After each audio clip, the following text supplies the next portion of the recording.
Welcome, everyone, to Dolls of Our Lives. This is the podcast where we're reliving the American Girl series book by book. I'm Mary. I'm still Allison. And we wanted to come to you before we bring on our very exciting guest to talk about Courtney, Friendship Superhero, because we actually want to talk about the show itself. Yeah, so we started this show really over 5 years ago, but for the past 5 years, we've been digging back into all of the historical characters. And I hate to say it, we have run out of timeline. We've run out of timeline. We've run out of all the historical characters. And, when we started this show, we never could have imagined what it would become and all the great stories that we would get to tell and all the stories that you would share with us. And, at the beginning, it was our hope to cover all the historical characters. And now that we've come, shockingly to our own lifetimes in terms of historical characters, we're realizing we're approaching the end of the historical character stories. And, we've realized that this might be a natural point for us to, just end the chapter of our story with the show as well. Yeah, we started back with Felicity. We took you through Kirsten, Addie. We covered all of our original Samantha, Molly. We even branched out. Someone pointed out that we weren't even sure of Nenea's name 5+ years ago because that wasn't part of our historical experience. We've gone through Mary Ellen. That was a trial. We did Melody, Julie. We're covering Courtney, Rebecca, Kit, Kaya. If I've left anyone out, I'm so sorry. This is like an award speech at the Oscars, and you can tell us. But it's really been a pleasure to kind of get into all these girls' worlds. But we've gone over 300+ years, and that's where American Girl has chosen to end. So until they buy the rights to tell our life story, which I think is any day now, Wow. there's no more historical books. Claudie, of course. Claudie, our most recent. We loved Claudie. Those were some of my favorite books, to be Me honest. too. Yeah, Absolutely. I mean, We'll have to get our definitive list for our final we episode. will. And just to give you some details, our next episode, which we're going to cover, what are those twins' names? So we are doing Isabel and Nikki, who are living through not the millennium, but the actual Wow, millennium. that's a shock. I'm not emotionally, spiritually ready for that episode. But, unfortunately, that will be the last episode of Dolls of Our Lives. So on April 15th, we will release our last episode with the last available historical book, for now anyway. And, I'm sure we'll have more things to say then, but we just want to say thank you in advance for just 5 really wonderful years. Thank you for sharing so much with us and letting us share so much with you. I mean, it's been unbelievable. And I'll say, just in case anyone is wondering about details, if you're a member of our Patreon, we're going to keep our Discord community going perpetually. We love that space and we want to maintain it for everyone for whom it's meaningful, including us. And we're working on ways to try to keep the Patreon episodes available to those who have access. So if you know how to do that, please message me. I'm trying to figure it out. But we'll have more to say about that at our next episode. But we just wanted to give you a heads up that if you're a member of our Patreon, we're going to turn off billing for April. We're not going to do an April Patreon. And, if you want to share messages with us to maybe read, you can do that. If you want to email us, we'd love to hear from you. And yeah, just thank you so much for listening.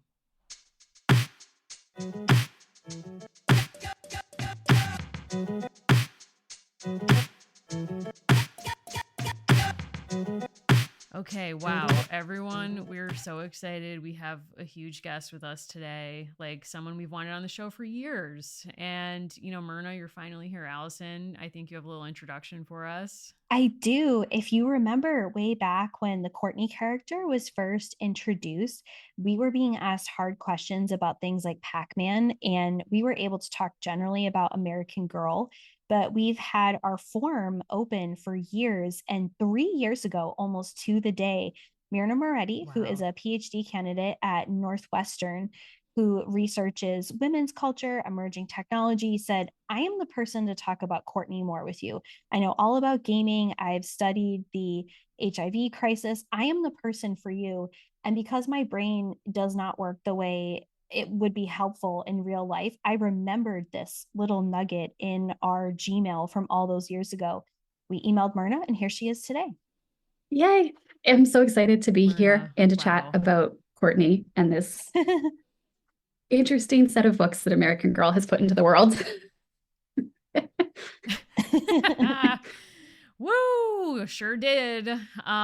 First of all, Myrna, we always support a woman in STEM. Thank you for being here, even though you're not technically in STEM, question mark. I mean, I'm not. I am we'll say very you much in the are. humanities. I study cultural histories of technology. Oh, So I'm into it. Can I ask, do you think Ms. Pac-Man counts as a woman in STEM?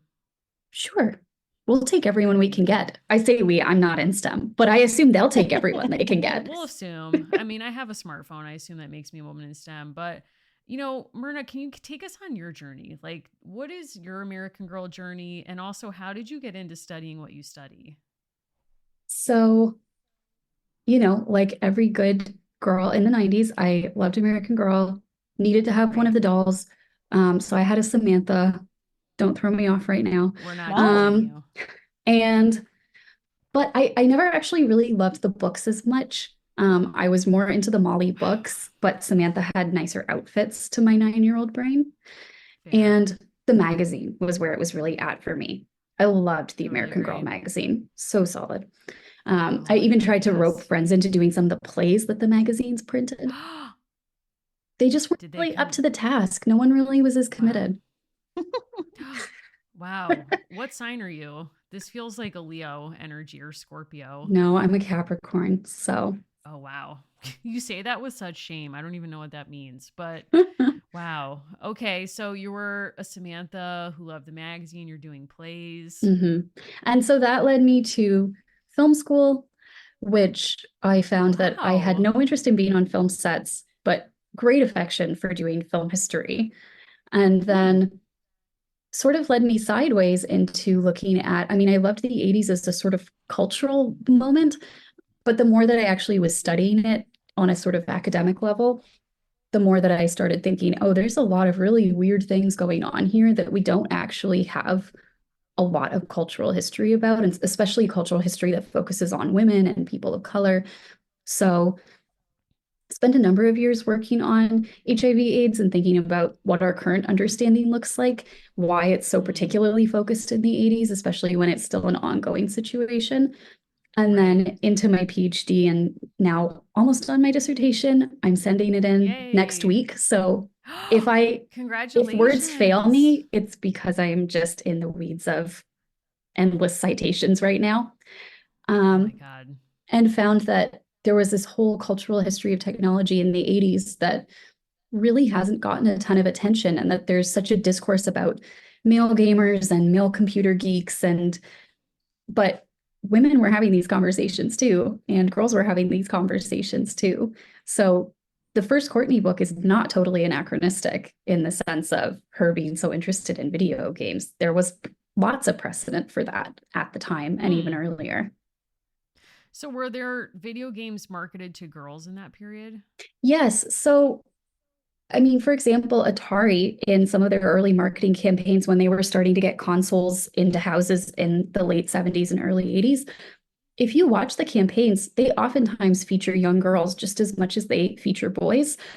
The relationship to adult women seems much more fraught to me. Oftentimes, the suggestion is, oh, buy this for your husband or buy it for your kids. So it's not as though Atari was this feminist haven in its marketing department, but certainly they wanted young girls to see themselves as would-be video gamers.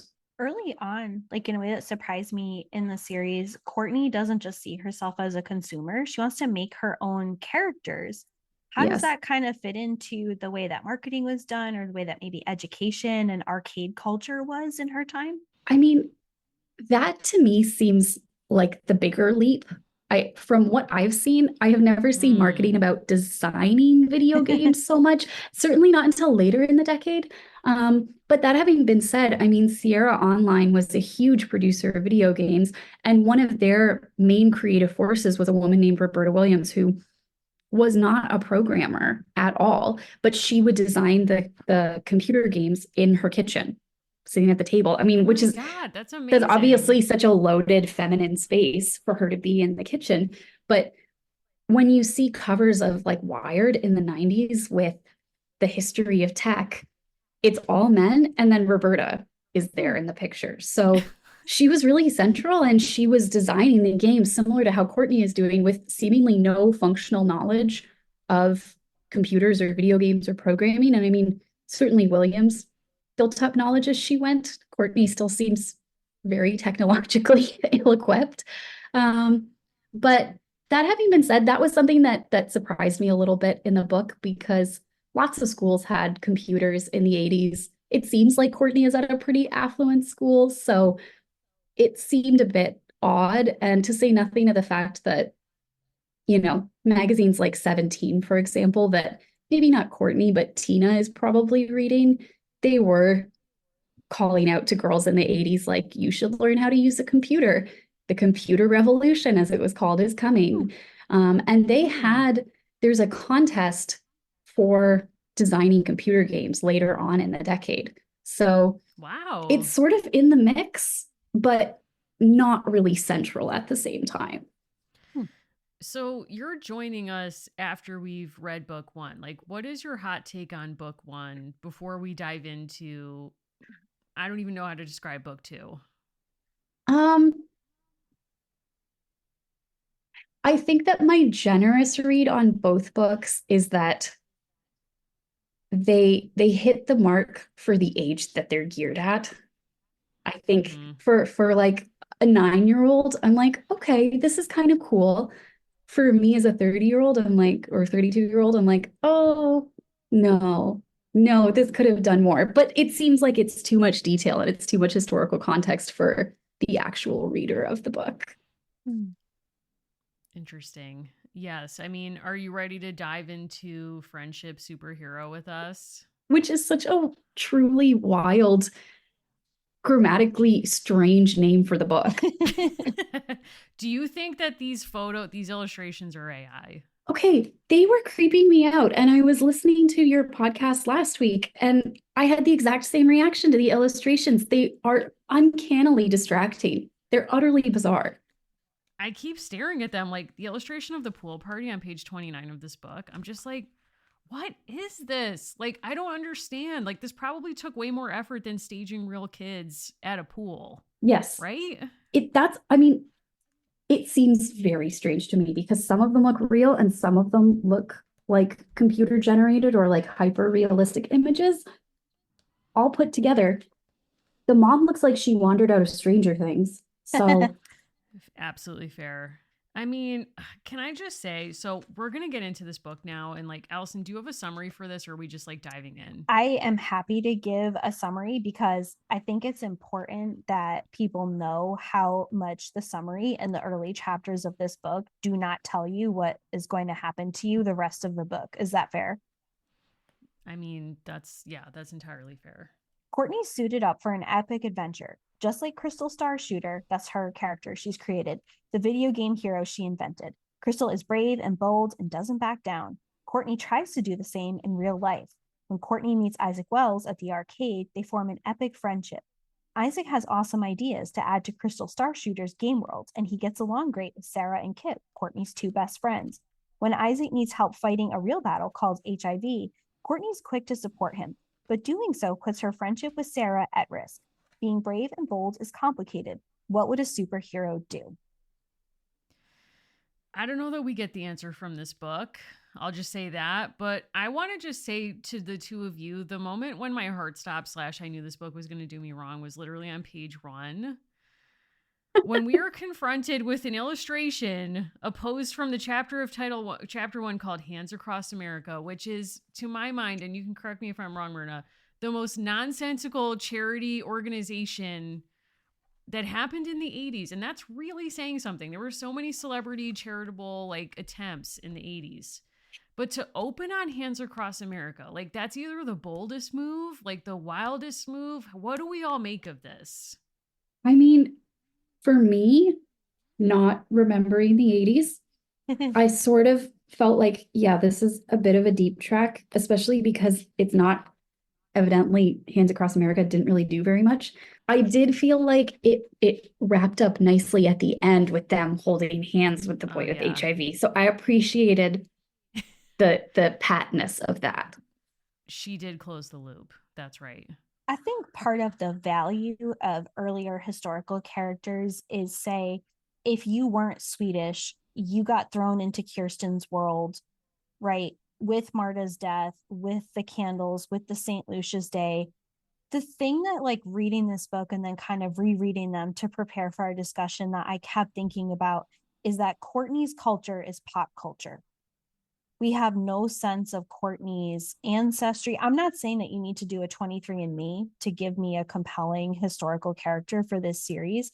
What is her culture beyond things that were aired on MTV? But I mean, is that what it is to be American in the 80s? Like, maybe that's it. You know, we're at a point of arrival where we're in like the 80s, 90s, aughts, where it's like, this is who we are. I mean, maybe your connection to your ethnic background isn't as intense as it would have been for previous generations who, you know, had a closer relationship to those who immigrated. So instead, it's like, we're anywhere USA. You can find me at the mall.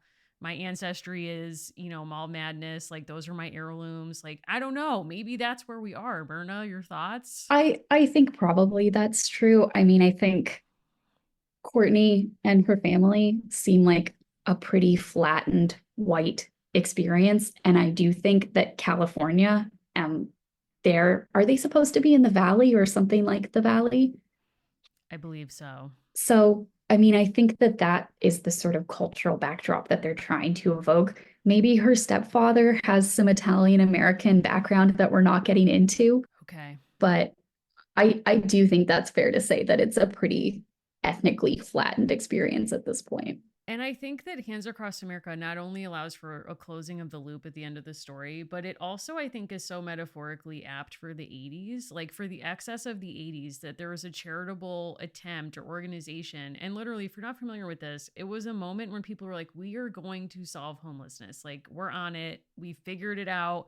Here's what's going to happen. Everyone's going to get sponsored. You're going to get people to sponsor you. And instead of like running a 5K, you are literally going to hold hands. And the vision is you're holding hands across America. We're going to get so many people doing this. We're going to make a single line across the country. They had their own song that is bad. It's no Hey Courtney, I'll say that. And it's like, hands across America. I can't.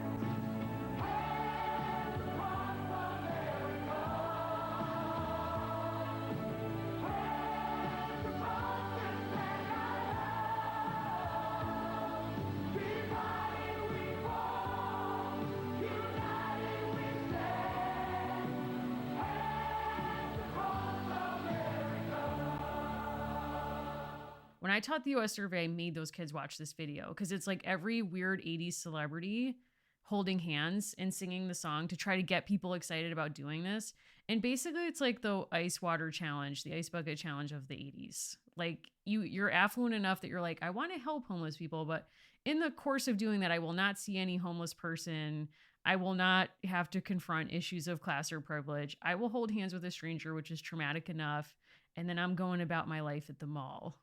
I think that that's a good way to sum that up and speaks definitely to the culture that Courtney's in the middle of. And look, holding hands with a stranger, I'm not saying that's not traumatic, but she doesn't do that. I mean, she's there with Sarah. Her mom is there. Tina's in the mix. But I want, like, how long are they holding hands? It feels like it's like a beat. And then they're like, okay, we're going in the mall. Too long. I think it was about 10 minutes that they're supposed to hold hands. 10 minutes? Okay. Wow. Wow, that reminds me of like a middle school date or something. You know what I mean? Where it's like, we're going to hold hands for 10 minutes. Okay. Well, then we're in the mall. I don't even know where to pick up on this story. Where do you two think the next important story point is? I mean, part of what's shocking in this book, right, is that Courtney is an arcade and a mall girl, which, as we know, Pleasant Rowland wanted to pull the gals out of the mall. Yeah. And I think like there's sort of the big story of this book, which is how she learns how to be a good friend and how to understand the HIV crisis at age 10.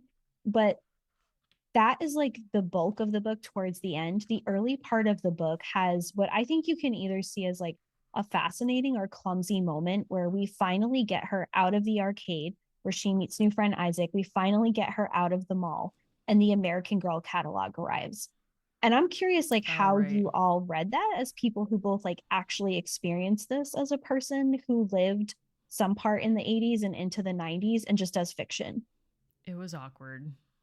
That's my read of it. Like, it was too meta. You know what I mean? Like, when I read it, I was like, can we not do this? Like, It's too winking, even trying to be subtle. It's like so winking. I don't know. Myrna, what did you think? I appreciated it, but I also found it really clunky and aggressive. And also, I mean, her dad buying her the doll, even though her mom already told her that it was too expensive. Not cool, Not a Dad. united front. And I liked her parents' divorce until now. We're on a streak of like dads weathering divorce not well. Julie's dad, now Courtney's dad. I mean, I get that he feels guilty because he took a tech job further away, but this is not the path, sir. I mean, also, you guys, like, we brushed over that Parsley was on the loose again in the living room. I am not okay with the guinea pig stuff that we've been subjected to in this book. I'm sorry, I stand with Tina. This is wrong. And it's like, you can't take care of this guinea pig. Why am I going to buy you a doll that's cost like $100-something? Well, the doll can live in any circumstance. I think that might be a pivot this family is taking. We didn't mention the opening of chapter 6 is called The Present and the Past, which, is to kind of like clunk us on the head a little bit. And we get a very beautiful Billy Joel moment with the teacher who tells us that we need to learn facts so we can make informed decisions. That's foreshadowing. And then we have this very brief kind of drop down. This is something I feel like we've joked so many times that we've like brought it into being, where they go rapid fire through Chernobyl, or what they call the accident, right, in another part of the world, hunger and homelessness. And then we have a moment that I felt was straight ripped out of a Boy Meets World episode, where someone asks, what about that mysterious disease? That actor Rug Hodson died from it. But we kind of have this rapid fire through history. And then Courtney is actually grasping for a newspaper ? When Molly McIntyre's face confronts her for the first time. Well, but then that moment that you pointed to, which is on page 34, when their new teacher is like, it's called AIDS. And Phil Daber's like, it's killing everyone. He pretended to be choking and a few kids around him snickered. Miss Mercarian shot a warning look at Phil. Please remember to raise your hand when you have something to contribute to the conversation, she said. Justin raised his hand. Are computers a current event? And then they completely like pivot to another topic. And it's like, that's how AIDS is introduced in this book? First off, I mean, kudos to Trisha Hernandez for being aware of classic Hollywood film actors like Rock Hudson. Thank you. That seems like a red flag a little bit, that this 9-year-old knows who Rock Hudson is. Her favorite musician is Liberace. She's just an old soul, Myrna, okay? I mean, I don't have words for that. I don't know how you gracefully introduce AIDS into a children's book, but I mean, to have the boy pretend to be choking and he's like, it kills everyone. And the teacher's basically like, stop. But then they're like, so are computers a current event? And she's like, great question. And we're like, I'm sorry, for us at home reading this book, are we not going to have any kind of button moment on that one that's like, hey, real quick, that's not 100% true, or like it's complicated, or here's what's really going on? None of that. Yeah, it felt like a weirdly bracketed moment, but I bought Miss Markarian in that moment trying to divert to something else. And clearly she's sort of uncomfortable, although she comes through later in the book. I gotta give her credit.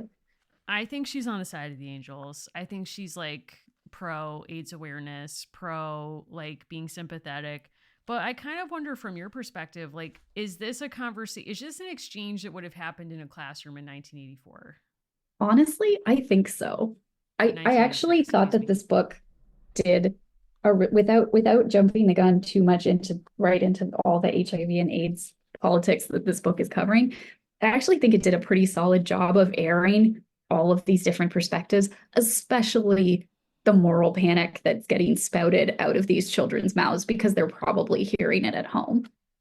So, I mean, Phil Daber needs a slap in the face, but I do think he probably, there were a lot of kids saying things like that in 1980. Are we still in 1986 or are we in 87 yet?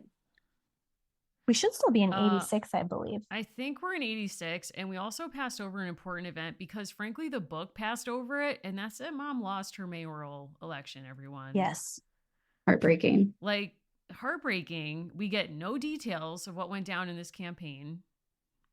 I mean, do we think that Courtney, like, ruined it for her by acting out on the local morning show? Or, is the town just not ready for a female mayor? I'm not sure that helps. I'll say that. I think that was probably part of it. Although, as we've established, there were many women mayors across the country at this point. So we can't necessarily chalk it up to that. Maybe her environmental platform was just too woke for this town. I think part of what really stands out about that classroom exchange in particular and some of these other plot points in like the first half of the book is that they're just so similar to conversations that we've seen play out, right? Rebecca, when she's in her classroom literally 80 years earlier, and there's comments made, right, about people speaking differently, right? And just xenophobia. When you think about the way that Mary Ellen has to navigate polio, pretty much every character who has one of these classroom moments, the way that Julie ends up defending her classmate, right, who uses American Sign Language, it's kind of the same dynamic over and over where there is a straw boy who makes a comment that's outlandish and a teacher who tries to reel the classroom back in. And you're supposed to be kind of with the 9 or 10-year-old girl evaluating this, but we've kind of brought this up every time. It raises the question, like, where in the narration do you have to pivot away from people like this boy choking, right? Or like pretending, like how quickly do you have to get to reality and a better nuanced understanding versus like the boy who always acts out, which is like a huge American Girl trope. Yeah. I mean, I think it's a huge issue. I also think that it is once again preparing us that she's going to be the hero. And I would sort of just question, I know this is the point of this book, but like, why are we making her the hero of this story? Well, Crystal is the hero. Okay, but with her hair dryer. But yes. With her hair dryer. Oh yes, never forget. Myrna, what do you think about any of this? About Courtney becoming the hero of this story? Or yeah, or Crystal, just like or what Allison was saying too about like where's the line where you're supposed to pivot, from like including scenes where like the boy is choking and being inappropriate. I mean, but the book sort of seeds those all throughout, even right up until basically the end. You have this pretty significant visceral pushback from people who just are ill-informed or misinformed, and they're freaking out that because Courtney went to his house, now Tina can't sleep in their room. Yeah. Yes, and thank you for invoking Tina, Myrna, because I do want to now pivot to the Isaac Wells story, and I'm going to make a bold accusation here against Tina, a person that I have been pro because I agree with her guinea pig issues. And I do think that she has not been treated fairly about her grief over her mom, etc. We get the story of Isaac Wells. He moves into town. She meets him first when they play together at the arcade. He's better at her than video games. He seems really cool. He shows up at the school as a new student. She immediately adopts him into the friend group. Like, everything's cool. And then we have a pool party. Is that an okay summary so far? Yes. And at the pool party, he skins his knee. Not a big deal, right? But the mom, when she becomes aware of it, is like, party's over, we're out of here. And he's like, I don't want to leave. And she's like, no, we got to go. And the mom, and so I believe what happens next is Courtney's mom tells her in confidence he has hemophilia. Yes. And so that's why it's a bigger deal. And she's like, okay. And then is it that then she goes to Isaac's house and he tells her with the mom's permission that no, he has HIV? Yes, but then we get the backstory that his mom had already told Courtney's mom. And I guess, mom. Does mom have a name, or she's just mom? Ms. Pac-Man, Mayor in wait. Yeah. Do we know her first name? Let me look. Yeah, bless her heart. I guess mom just took it in stride that when Isaac's mom told her that he has HIV, but also protected his HIPAA rights and didn't tell Courtney. I guess mom is like cool, like she was okay with it. I'm trying to find that page where like that all comes out. Her mother's name is Maureen D'Amico. Maureen. Thank you, Allison. Mother of Tina, Courtney, and Raffi. So we have Courtney talking on page 53 to Mike and mom. Interesting, that we get mom and Mike. He is not called stepdad. so she's just being like very vulnerable, Courtney. And she's like, I feel really bad for him. I didn't know a kid could get HIV. And Isaac is such a, what? A voice screamed. Tina is in the mix. Isaac Wells has HIV? Tina, this is a private conversation, Mike explained. Does Isaac have HIV? Tina demanded, looking at Courtney. Courtney bit her lip. She promised Isaac she wouldn't tell anyone. Dad, Tina demanded. What are we gonna do? Isaac was in our house. He ate off our plates. He used our bathroom. Oh my gosh, he was in our pool. What if like he left AIDS in the water? And then, yeah, you put your head in your hands at that, Myrna. Like, what I'm building to, and I do actually want to talk about this scene and how this all plays out and the moral panic that we're getting. But it comes out that like people at school find out that has HIV. And I'm floating to the two of you. We never learned who it was who spread that. I think it was Tina. I think it was too. I got that impression. Are we supposed to think it's Tina? I think we get the sense that Isaac's mom wanted parents to have information that she felt they could trust and handle about him both having hemophilia and being HIV positive. And I think you get the sense that Courtney is typical in that like she wasn't given the full story because that's private and that's Isaac's health information. I think you're definitely supposed to think that Tina is behind it. Wow. I mean, in a sense, like this plotline does Tina dirty by making her like the typical freaked out person who finds out they've met someone with HIV.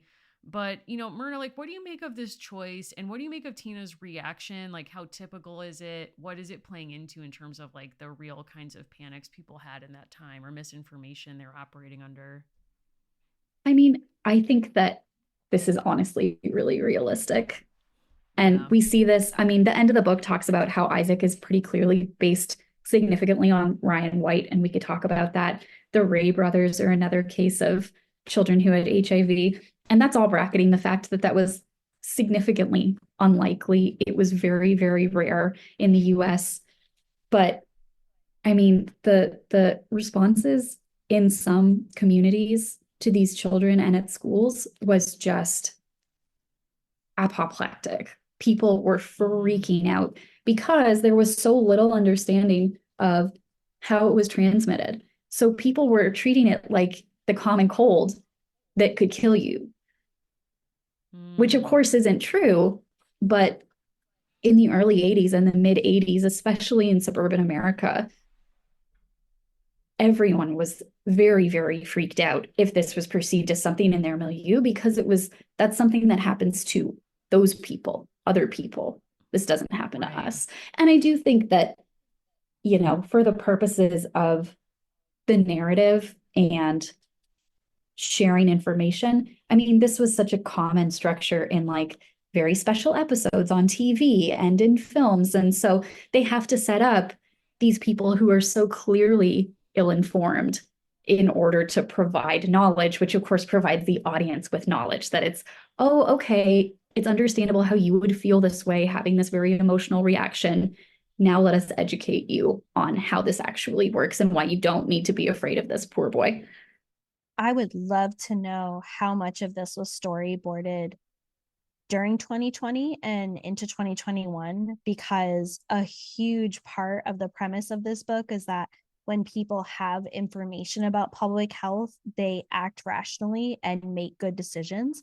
And I know that Courtney is an optimistic 9 going on 10-year-old who loves dolls and strawberry shortcake. It's so fascinating to me because we lived through a moment where that absolutely is demonstrably not true. Yes, I kept thinking about that a lot too. Yeah. I mean, it does seem it really resonates. If it didn't change the writing experience, I think it certainly changes the reading experience, because I think everyone reading this book now, like, it's hard not to think about that. But Myrna, you mentioned Ryan White.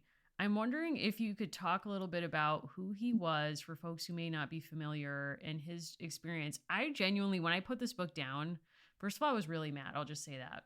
This book made me upset. And we can talk about why, and it's partly about Ryan White, but who was he, and does American Girl need to pay his foundation for life rights? Because there's so much that seems ripped from his life in this story. Well, I'm curious what upset you about the book so much before we get into Ryan White. The erasure of gay people from a conversation about AIDS, I think, is reprehensible. And like in terms of storytelling choices, I don't think I would have liked a story that fueled gay panic as the only cause of AIDS. But I think erasing the fact that Rock Hudson is the only gay person mentioned in this book and he's not even identified as gay. I'm also opposed to the peek into the past, which seems determined both to correctly identify Reagan as a person who refused to talk about AIDS for a long time, but then also quotes his eulogy or remembrance of Ryan White as if he was a sympathetic person to people living with HIV/AIDS. That made me absolutely enraged. So, those are the two big things that I would say. Even in the history of HIV/AIDS, we get in the end of the book, gay people almost don't figure. And not only that, but also that women had HIV/AIDS, that people of color had it in much higher numbers then and now. It's still a pandemic. It's still a global problem. And it's still a problem in our country, and we don't talk about it that way. So the fact that the book could have addressed all of those things in maybe a subtle way, I get it's a book for kids, and didn't. And in fact, I think replicated the problem of Ryan White, which is that he's such a singular case of like a Midwest white boy who could make people feel better about HIV/AIDS or less afraid. By focusing on that kind of character, you're replicating the problem that he posed or didn't resolve in many ways. Anyway, sorry, you didn't ask for my soapbox. You kind of did, but those are my hot takes. I would love to hear your thoughts. I mean, that's an excellent setup for my soapbox and my hot takes. Yes, and I agree. Let's hear right it. off the bat. Okay, this historical section at the end is wild in terms of the choices that it's making. For one thing, the singular paragraph on the relationship between gay men and AIDS is doing a lot of heavy lifting.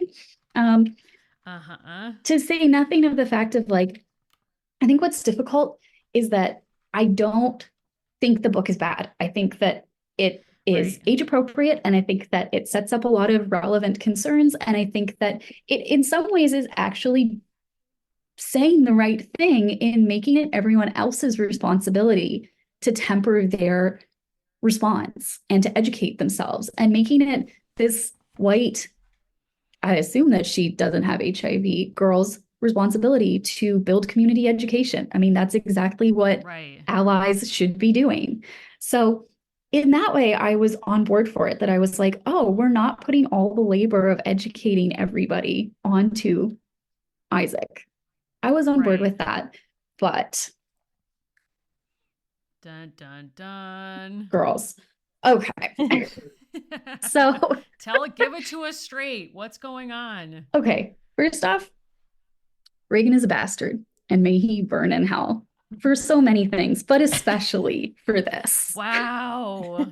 wait for you to wait till I'm sipping my seltzer for that. Wow. Amazing. His attempt to take any kind of credit in eulogizing Ryan White, arguably there would have been treatment drugs available sooner and research available sooner that could have prolonged Ryan White's life inevitably, as the lives of many who started receiving drugs after 1996 have done. That having been said, obviously, the US has a huge problem with access to prescription drugs, and HIV treatment drugs are very, very costly, both here and around the world. So it's not as if everyone is magically cured and undetectable and et cetera, et cetera. That's maybe a separate podcast episode about ongoing treatment. But I mean, his administration in the 80s held up funding for research and for treatment as long as they possibly could. And anecdotally, many people who were in Washington at the time felt that the attitude within the administration was that HIV was a problem that took care of itself. Because the people who were getting it in the largest numbers, so queer men, people of color, injection drug users, were quote unquote undesirables. That's in massive scare quotes for the people at home. That's the perspective of the Reagan administration. So why would we assign funding to cure a disease that's only, which of course it wasn't only, affecting people that our administration doesn't care about in the first place, and that actively harm a conservative moral majority view of how the country should be? Mm-hmm. So, I mean, the Ryan White Care Act, which was signed in 1990, it was close to $900 million worth of funding. That's incredible. But when you have doctors diagnosing this in 1981 and even earlier in patchwork ways, that's just way, way, way too little too late. And already tens of thousands of people had died, millions more were sick, and more research could have been done and more treatment could have been available if that administration had acted significantly earlier. I mean, he didn't publicly acknowledge it until 1987, which is so It's insane. And his press secretary was making super homophobic comments about people dying from AIDS from the mic in the press corps, in front of the press corps. Like, there's so much that we could say about how terrible Reagan is. I'm with you on every front. I mean, this person narked on people during the House of Un-American Activities. Like, this is not a shock that he takes like the absolute most self-serving, awful takes on issues of his day. no. But, you know, yeah, I mean, I think it's important to maybe talk about who Ryan White was, because the story that we get is like, okay, AIDS, we know about AIDS in 1981, probably earlier. The popular opinion is that it's an issue facing gay men, you know, as you say, like, and if we find out that hemophiliacs have it or drug addicts, people will say things like, wow, like they didn't deserve it, which implies that there are people who did deserve it, right? And that's creating this like moral question around AIDS. Then we get Ryan White, who becomes a poster boy literally on People magazine more than once in his lifetime, like BFFs with Elton John. His funeral becomes like this huge like affair. Who was he? And, you know, why does he matter in the story of HIV/AIDS? So, I mean, ultimately, it's exactly what you're talking about. It was the politics of blame. He was a seemingly innocent child who had contracted this because, quote unquote, guilty victims or guilty people with HIV who did deserve it, which is insane, had been irresponsible and donated blood, and he had contracted it through factor VIII, which is a clotting factor that a lot of hemophiliacs received in the 1980s and is how most people with hemophilia contracted HIV at that time. Because there wasn't a screening test, I mean, here we go with the roundabout logic of there was no funding for a screening test until the mid 80s. So people were contracting it through the blood supply that way. He grew up in Indiana, and for everything that I can understand about him, seemed like a pretty regular kid. His parents were divorced. He had a sister. And when it came to light that he had HIV, the school board in Indiana for a number of years went through serious legal challenges between him and the local school board in Kokomo, where he was from, about whether or not he could attend school, because so little was understood about HIV in the early 1980s. There was a concern, exactly as in this book, that he somehow posed a threat to the other children at school. Of course, he didn't, and numerous medical professionals testified to that fact, that he posed no threat. But ultimately, he shifted schools into Ohio, I believe. And similar to what happens at the end of this book, and with Isaac being introduced into Courtney's world, the new school that Ryan White was at, they received a lot of education. Everyone was very welcoming when he arrived there. He did a lot of advocacy. But I mean, at the same time, in interviews repeatedly, I think that he was sort of a poster boy by necessity, and would have preferred to have not been contending with the situation at all. Right. And I think that was probably the case for a lot of these children. I mean, it was him, and there were three brothers, the Ray brothers, who grew up in Florida, who had a somewhat similar experience. The vitriol against them was even more violent. Their house was literally burned down.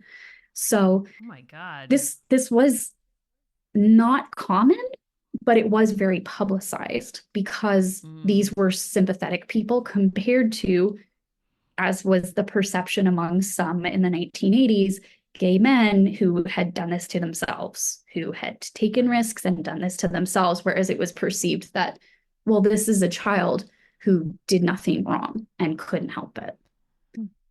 Obviously, that's a very particular perspective, but it was a widespread one at the time.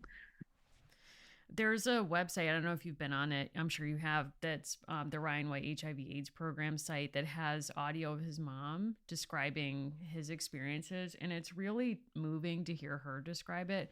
But one of the things that she says is that people would accuse him all the time of being gay because they were like, well, this is how you got it, like you must be gay. Mhm. And I bring that up to say, like, I think that's a space where actually they could have brought like conversations around gay people into the book in a way that wouldn't derail this plot, but allow like someone in the book, hopefully not Isaac, having to educate everyone in his life, but just to say like that's insane. But also, while we're bringing it up, like that's another group that's also being like unfairly maligned right now.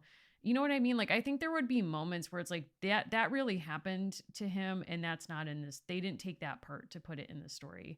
But what's interesting is like, didn't he have a friend at the school he moves to, or like the school body president who leads like this warm welcome of him and this like education program at the school?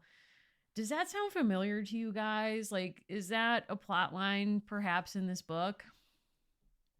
Yeah, that's mentioned in the Peek into the Past. I think you're supposed to see Courtney as based on Jill Stewart, who is a young woman who welcomes Ryan to the school. And then later in life, she becomes a physician. But she says that Ryan is welcomed all because the students at Hamilton Heights listened to the facts, educated their parents and themselves, and believed in me.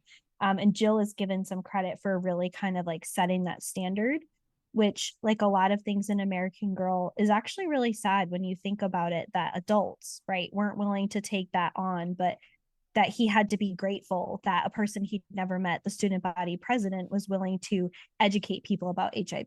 But Courtney seems pretty clearly based on that.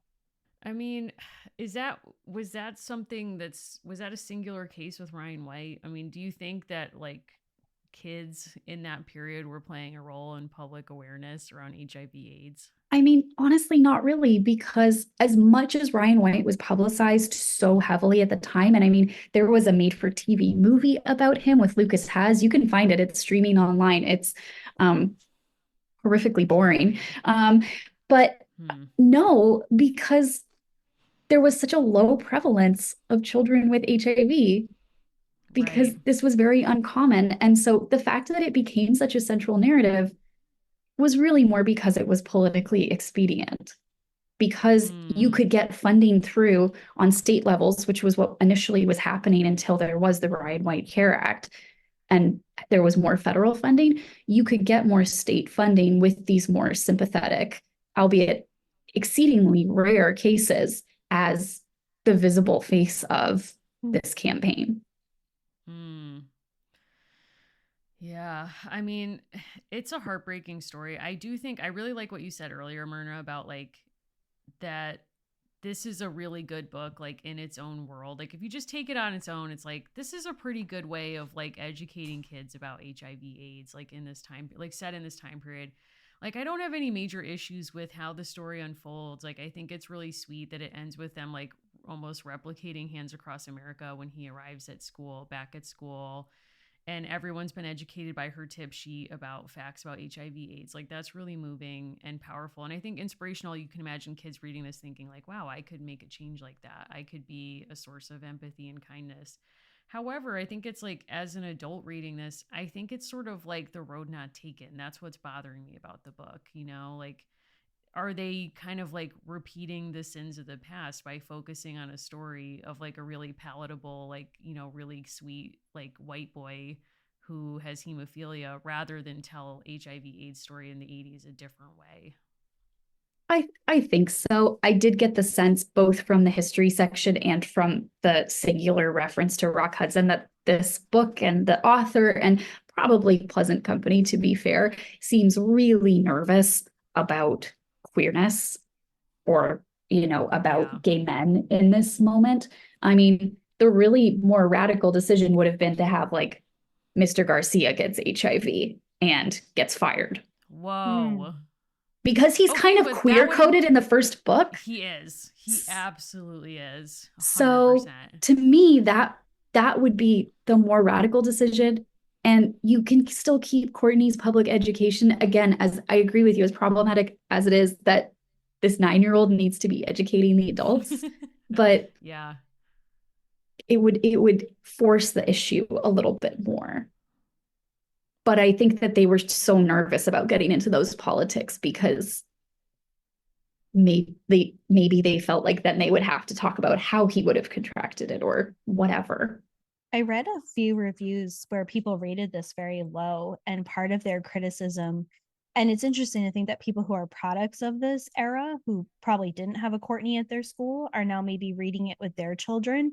And one of the criticisms was like, there isn't enough for adults to know how to talk about this with the next generation, which I think you could very cynically see as a cop out. But there might also be very sincere people who had no idea that this was a plot point in the Courtney world, and they're reading it out loud to their child and then realizing that some of the explanation is lacking, right? Like that they're actually still not really sure, that maybe they don't have the tools to talk about this in a way that, I think that's a generous interpretation, but in a way that they would like, or they don't want to talk about it, right? But it's it's hard. I don't know these reviewers. Well, that kind of makes me think like, where are we at in terms of how the language we have to talk about HIV/AIDS to kids? Like where is that now?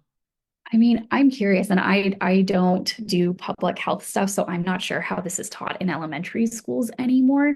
Certainly my concern would be, given the sort of intense anxiety around trans health, for example, for minors in the US, I can't help but expect that in states that have the more limiting laws on that, there's probably similar concerns around how we talk about HIV and AIDS.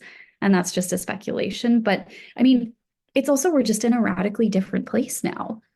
And Yeah, can you talk to us about that? Like what has changed? If people don't know this history, if they're not familiar with it, but they're really curious, they want to know more.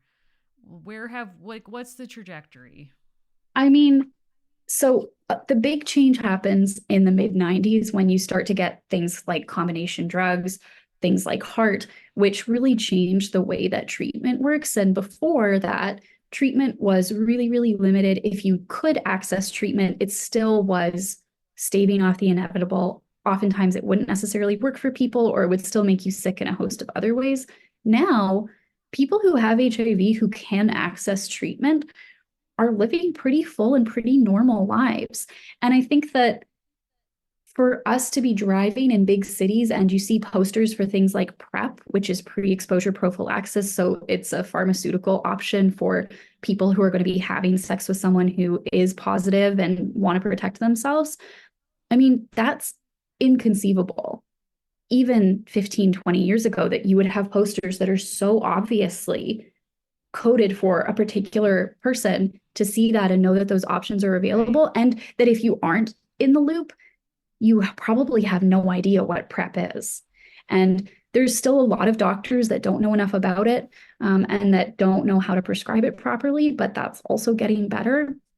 And I don't want to just sound like, it gets better campaign. No, it's still really, really complicated. And if you are a person of color or a woman of color, and depending on where you live, it's still really, really bad. And access to treatment is still really limited.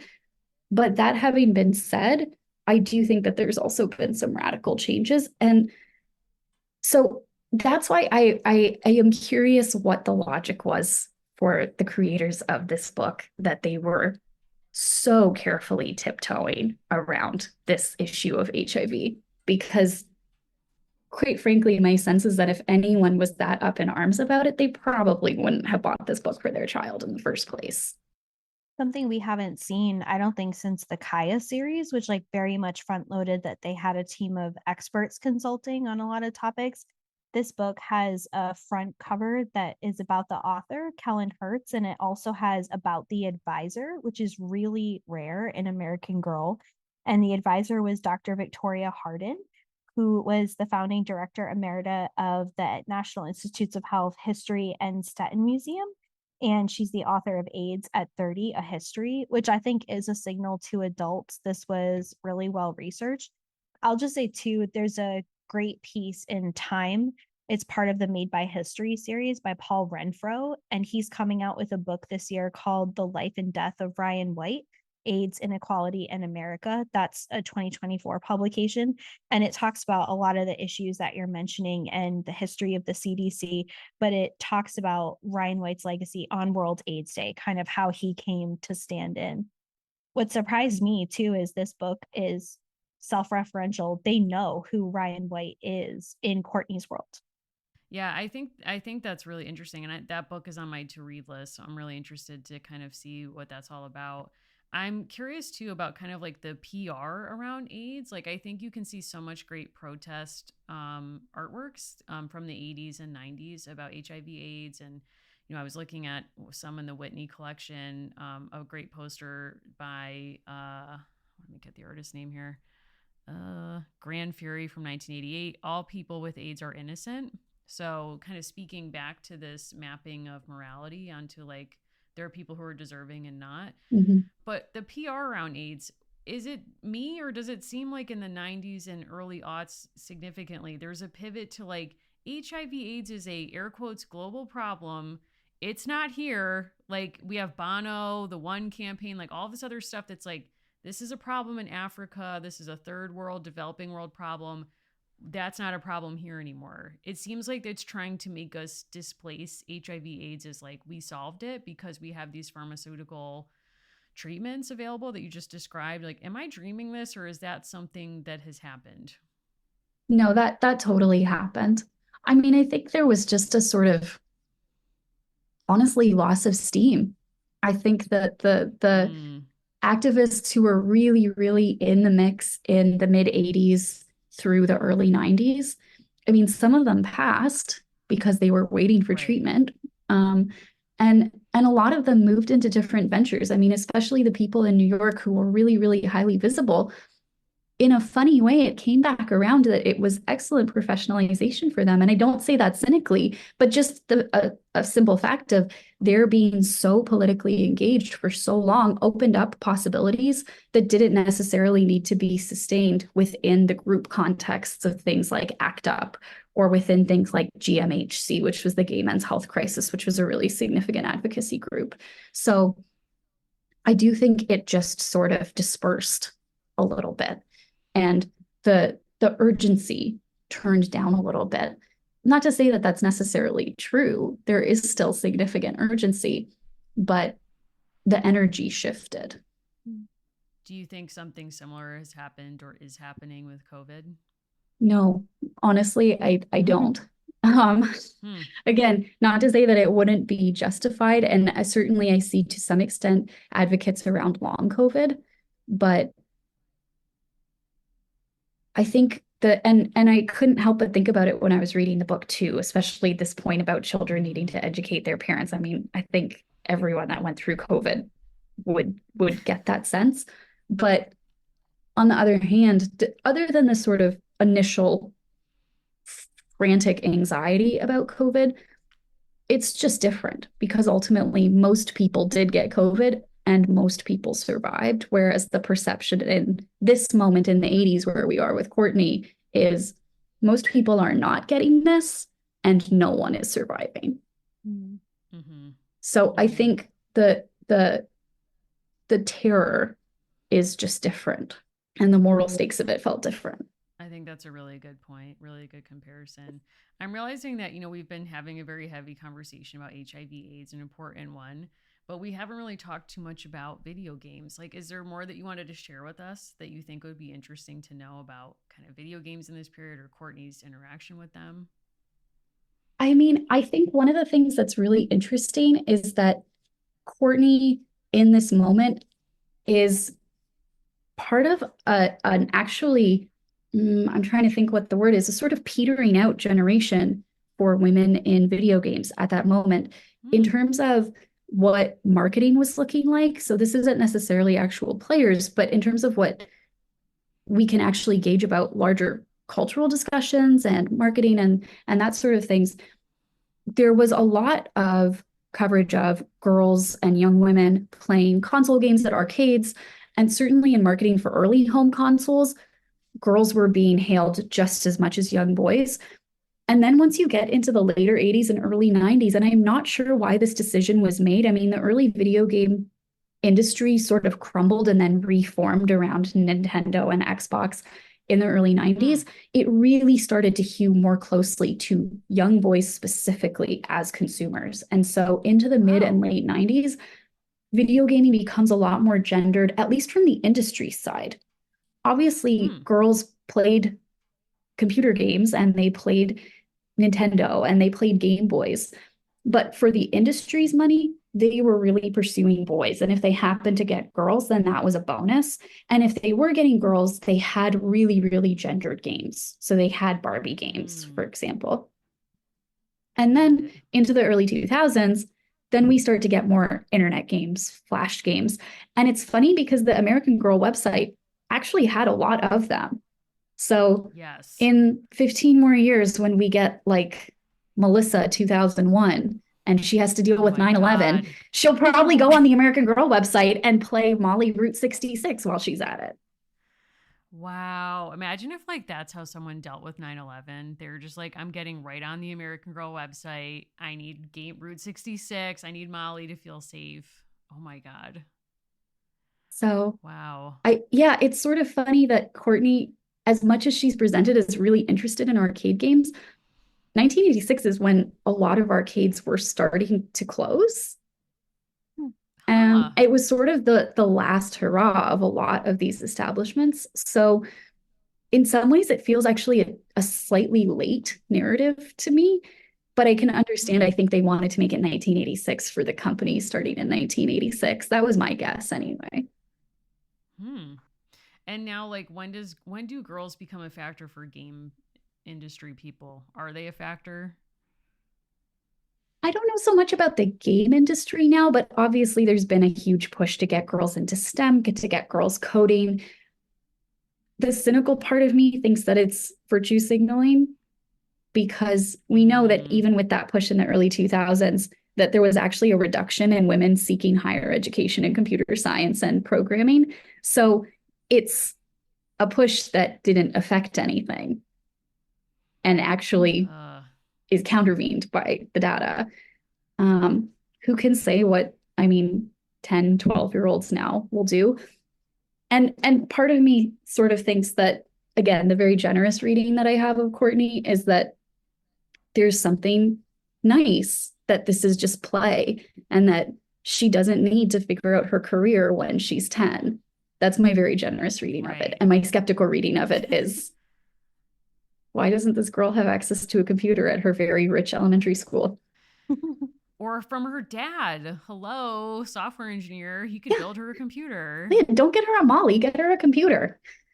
If he really wants to buy her love, which seems like his parenting move of choice, like, no judgments, build this lady a computer, please. Help her. Like, the dad move would have been to help her literally make a game, like, of her design. That would have been really cute.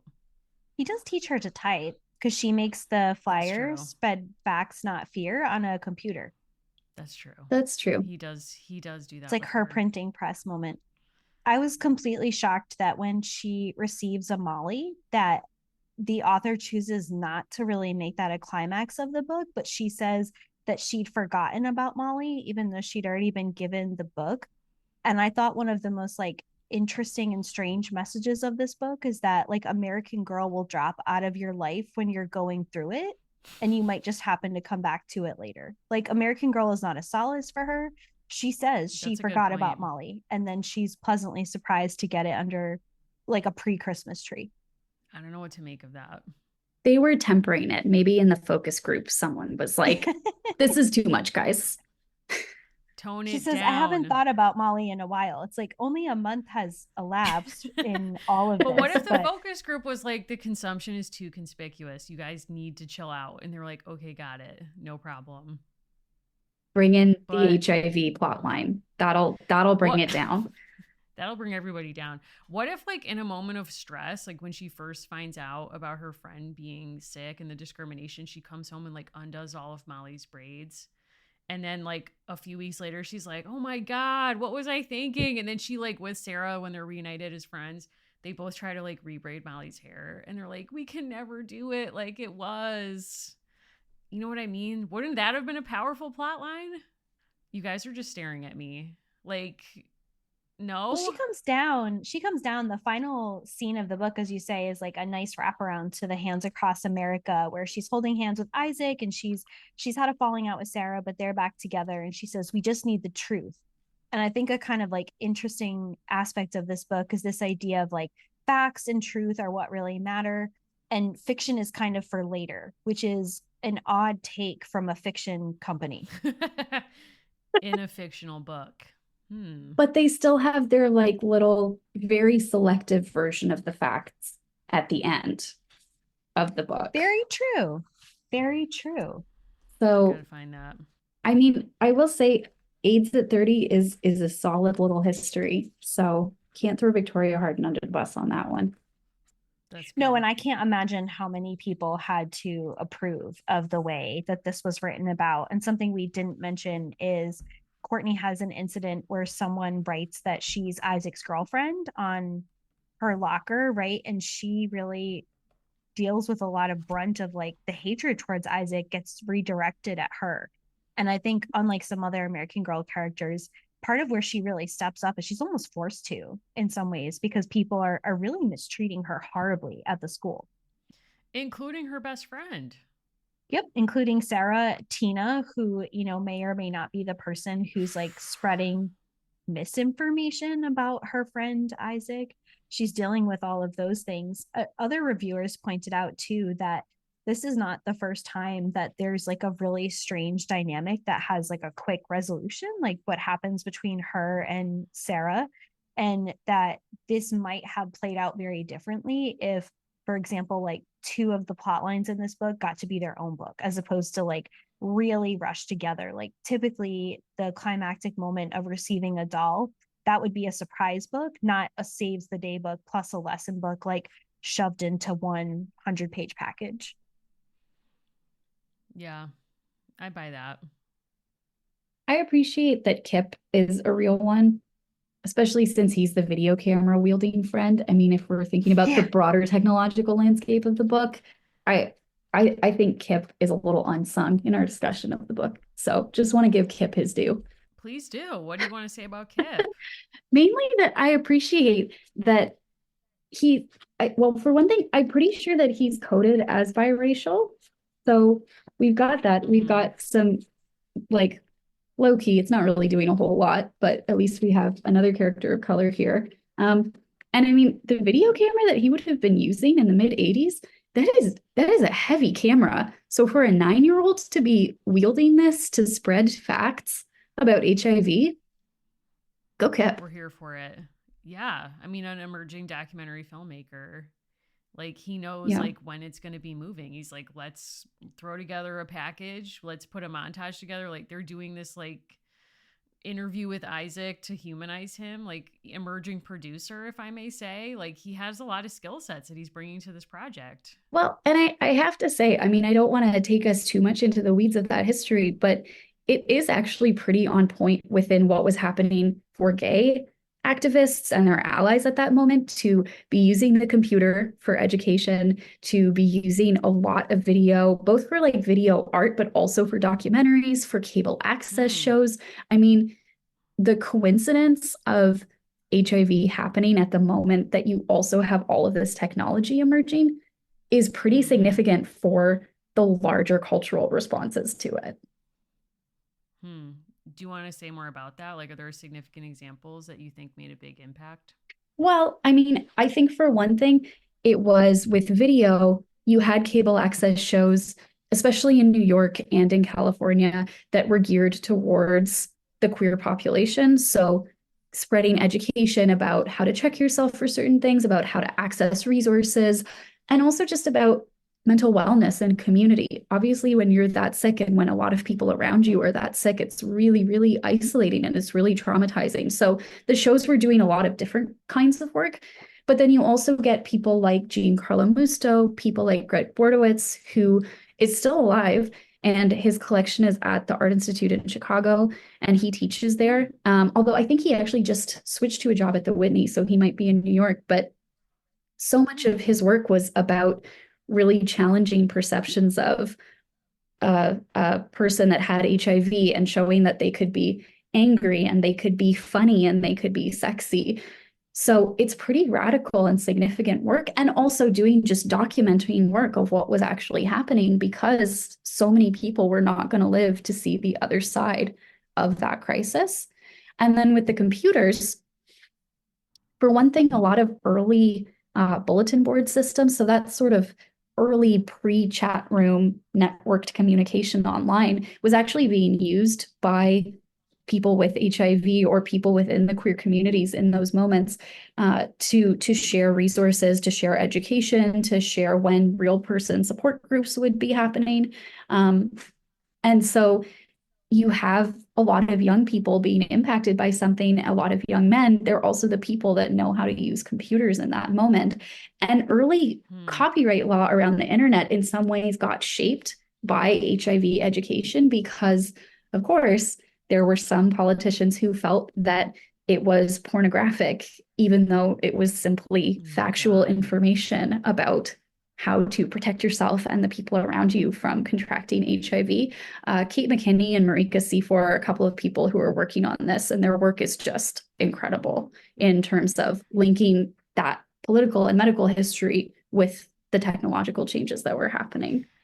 Yeah, that's fascinating. I've never heard that before. So how, like, do you have an example of how it helped shape copyright law around the internet in that period?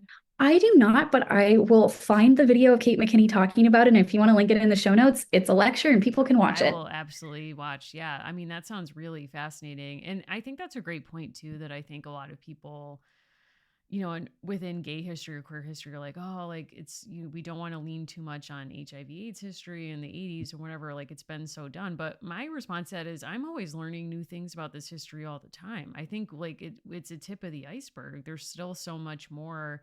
It's really amazing that we do have so much of artifacts and archives preserved, but I think there's so much of that history still to be interpreted and shared. So I'm really happy that you could be here with us today, but also to learn more, keep learning more about it. I mean, I'm going to go watch that video when you send it to us. Is there anything else you want to share? Any like hot takes, any history insights, trivia? Oh geez. I mean, we could be here all night if we were just chatting about 80s pop culture. But no, I think my hot takes have been especially limited to Reagan, and he deserves them. But when I meet a person who thinks the Reagans were great, it's like a 911 red flag to me. And, you know, it's hard because a lot of people who lived through that time were like, well, after Watergate in Vietnam, like Reagan made you proud to be an American, but proud, like who got to be proud to be an American and what did that look like? You know what I mean? oh, absolutely. And it's a narrow group as we get further and further away from it. Yes, absolutely. And, you know, just so many, the repercussions of that for our own political landscape, like just so many things to be mad at Reagan about. I mean, I'll never not be mad at Reagan. Let me put it that way. But yeah, wow. I mean, I want to kind of end on a high because I don't want to end on Reagan. So, like, do you have any? I love like getting pop culture recommendations from folks. Like, do you have anything that you're loving right now? Could be more than one thing. I mean, as I'm in the dark times of finishing a dissertation in the next week, I Wow. have been going on a rewatch of Arrested Development, and the pure joy that it is bringing me every night before Oh, bed, I can't overstate it. And it's funny because Jessica Walters reminds me a little bit of Nancy Reagan. Like I think her I can characterization see of that. Lucille is deranged in that sort of particular way, and it's truly a thing of perfection. Um, but I also just watched, oh gosh, what's it called? The Nathan Fielder one, The Rehearsal. And everyone had been Oh, telling me to yeah. watch it, and I'd been sort of holding out because I thought this can't possibly be as good as everyone's saying it is. And it's it is as good as everyone's saying it is. Okay. Wow. I see. I know Allison's seen that, but I haven't seen it yet. And it's on my list. I'm afraid it's going to be so cringe. I won't be able to sit through it. Oh, it's Like, it's that's my very fear. cringe. I can't handle things like that. Like, I almost have to get up and leave the room because I'm so uncomfortable. Like, even watching, I just watched the Love is Blind reunion. I was like, oh my God. Like, certain parts where they're calling people out, I'm like, and I know that's like a me problem. I probably need to just like learn how to sit with it and all of these things, but I just can't. Just quickly to say, Arrested Development to me is like one of the most underrated Liza Minnelli performances. It's incredible. And I don't know how they got her. Tony Hale deserves everything for keeping a straight face Yes. acting with her. Yep. I I want hope he gets everything he wants in life. I hope his pores remain clear. I want everything for Liza Minnelli. Like, I think she's just wonderful. And yeah, that show brings me joy too. I need to, you're reminding me to rewatch it. I remember when I was preparing to defend my dissertation, I, for some reason, was like, I'm going to watch all of Friday Night Lights. I don't know what called me to that, but I was like, here's me with Friday Night Lights. Like, I don't know. It's like weird, the stuff that you watch in that time. And now for the rest of your life, like, you're always going to think about your dissertation when you see Arrested Development. It's true. I'm going to just be trying to not go into my defense to the final countdown and jumping around wildly everywhere. Oh my God, you should. See, I'm the wrong person to have in your life because I'm just going to encourage you to do the most chaotic thing. But that would be amazing. Do you have any 80s pop culture things that you love? Because we're in the 80s. Oh gosh. Well, I did. Okay, so this is going to be my really deep track 80s recommendation because everyone I'm can tell ready. us to go watch, Fast Times at Ridgemont High or whatever, which is amazing. But pin in that. Not the I point. just watched this movie called High School USA. It was a made-for-TV movie, and I watched it because I'm a bit of a Michael J. Fox completionist. I love him so much. I'm And with you. it it's utterly bizarre. It's either Tubi or Pluto, but it is streaming free online. And it's sort of a standards and practices approved high school teen movie. So there's a scene where, the like nerdy girls look into the boys' locker rooms, but they only see butts in boxers because they can't show any nudity in this made for TV movie. And it has a race in the end, like at the end of Grease. There's so much going on. Amazing. But it's Michael J. Fox is there. Nancy McKeon is there from Facts of Life, and they were Oh a my real couple at the God. time. That girl that ends up being on Wings, Crystal Shaw, I think is her name, is in Oh it. my God. Myrna, you're like Anthony lighting Edwards me is up. in it. Angela Cartwright plays the nurse. I have my hands in my head in my hands. This is insane. I'm gonna have to watch this. I love Nancy McKeon. I did not know she dated Michael J. Fox in real life. So you just Yeah, blew my mind. yeah, early 80s. They were Oh so my cute, and you can God. tell they're either like about to date or already dating in this movie because the looks that they are giving each other, it is so freaking cute. They're Oh my so into God. each other. And I mean, like, why wouldn't you be? You're both Of little teeny course. bopper stars. And he was already famous from Family Ties. So even just watching it for the background actors watching him is a full experience. Oh my God. Wow, you're like selling. I hope they're paying you because you're selling this movie. Yeah. The That's streaming of incredible. High School USA 1983 just went up thousands of percent That's right. overnight. That's right. It's going to be huge. I hope you're ready, Michael J. Fox. Your life is about to change. Wow, that's an incredible recommendation. I will go watch that movie, and I will. Is there a place that you're comfortable people finding you online? Like, do you have an Instagram or something, or do you want to just stay anonymous? So you can follow me on Blue Sky, on Twitter, although I rarely use it anymore for obvious reasons, or on LinkedIn if you Sure. want to give me a job. Please give me a job. Tenure track, Please love hire that for me. her. She would love a tenure track job, please. I've heard that from youths that LinkedIn is now like a cool social media platform. So I should be going there to meet people and hang out with friends. I've not done that, but some listeners have connected with me and sent me messages there, and that was very sweet. But I missed them for a long time because I didn't go on there for a long time. So all to say, the point is everyone needs to hire you for whatever you want. I hope you get everything you want in this life, and I will find some way to contact you after this if I watch High School USA, so that we can commiserate together. Oh, John But you Grease have is in been, it. wow. I mean, the sales pitch never ends with you. My God, are you in it? Is that where this ends? Like, you're hiding that from us? You were like a child in the background of High School USA. Oh man, that's my dream. I'm not that I know of, but maybe I am. Is that your dream? I mean, if you live in the Chicago area, can you get into some movies, like do some backup work? Okay, I have been Googling how I can get on the Bear. I've joined an extras casting group on Facebook. Oh my I'm God, we're trying. rooting for I really you. want to be in there. Do you practice yelling hands? Like, I mean, you can do it. I believe in you 100%. In our area, they film Hallmark movies. And so my cousins have been extras in Hallmark movies. And I don't have what it takes. I know that about me. Like, that's okay. But I feel like you have it. Whatever it is, you have it. And I want this for you. Looking adoringly Dreaming at big. teen TV stars, I have it. I can do You can it. do it. I believe in you. All right. Well, this has been such a delight. All right. Well, thank you so much, everyone, for listening. We so appreciate you all, and we will see you on the next episode.